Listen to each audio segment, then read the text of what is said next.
All right. So I been a while since I've done a market update, but I'm going to do one here, and it's not going to be your boring the average sale price in this town or the absorption rate, which no common person understands anyway. This is going to be a market sentiment and also a market optimism going forward. So let me just explain what I mean by that.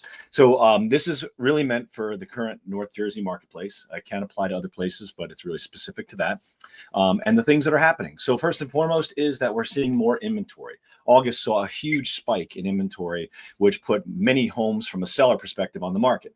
The typical reaction to that is one, you could get price reductions pretty quickly because there's a bunch of inventory and buyers have more to look at. It takes more time. People freak out, especially sellers, and then they start to fire sale their homes when it's just a shift in the market that occurred. Now, that does not mean that sellers can dictate whatever price they want.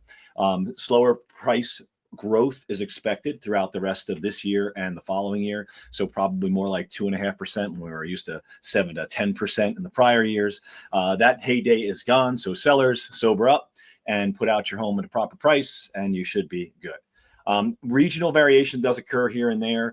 There can be town to town things. Some towns are super hot always. Mostly it relates to things around schools and amenities and also commutability. But improved builder sentiment's also going to start to assist. Now, we've seen a lot of tariffs jacking up prices, but builders are still saying that they're going to start to get back in and start to service the demand for all the homes that we don't have.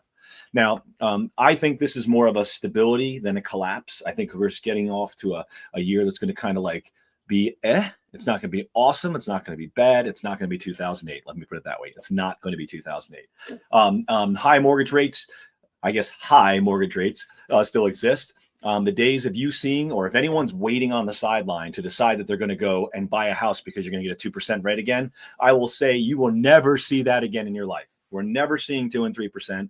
I'm pretty darn sure of that. And in fact, the rates that we're at right now is more of a balanced rate for a balanced market. Now, that does not mean you don't feel the pinch. So here's the problem. Most people don't have the ability to get the down payment. And this is an interesting mix because sometimes you need to do a little bit of a stretch to get to where you're going. And what I mean by that is it's hard to get a down payment because you're trying to chase and outpace inflation. You're trying to outpace cost of living. And then most importantly, you're trying to outpace the growth in the home price. You can't outsave it. You need to get off the hamster wheel and get in, which might mean a little bit of sacrifice or a little bit of financial movement, right? So that may mean parents giving gifts, you taking a 401k loan, things along those lines, getting the money to get into the down payment situation. It is difficult because the intersection of these prices and the intersection of first-time buyers in our specific area in North Jersey is really, really hard. So there are ways to do it. I'd be happy to have an offline conversation regarding that. Now, high rates are here. Affordability constraints exist. There is uneven effects with market bifurcation going on right now. And then there's some policy risk, right? We see a lot of noise. And I had someone tell me over the weekend that the news is there to terrify, not to clarify. They get paid by how much they terrify you. And that's the problem, is that people are pawning off this nonsense that mortgage rates are terrible. Well, in fact, I see plenty of people getting into homes. And let me ask a stupid question, right? If you locked in at 6%, which is not the 7.9 or the 8 that was at high from some time ago, if you locked in at 6% and you fixed the price on the home, meaning boom, you stopped, you purchased the home, you own it. You're on a 30-year fixed rate mortgage, which is an incredibly US based mortgage type thing. Not a lot of countries in the world do this. Most of them have variable rates. We have 30 years of fixed rates. So you stop the clock and then you can purchase a home. That is a powerful tool to do and build wealth. And that's why the average renter has about $17,000 in the bank at retirement, and the average homeowner has about $400,000 plus in the bank at retirement. But you got to get off the hamster wheel. And there are ways to do it, and I can tell you those ways. Now, here's what I think. We're going to have a more positive, pragmatic view of what the next year will be. I think sellers, you're going to need to be very realistic on your pricing.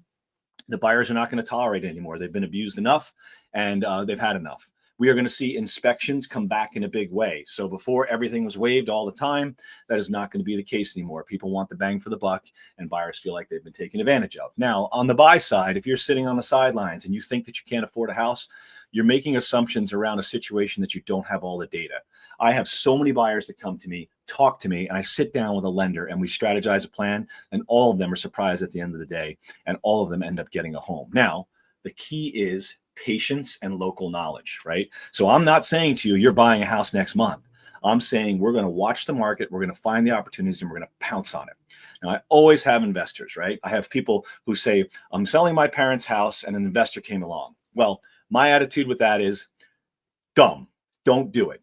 Hand the house over to me. I'll take care of it and I'll get you top dollar rather than you take a 50% haircut from an investor. And I'll make sure that it's trouble-free, problem-free, and you don't have to deal with anything, because you're giving your house away if you're giving it to an investor. Now, for investors, there is an opportunity in the marketplace. There's plenty of people getting investments and making it happen. You're just not going to see the returns that you wanted to see before.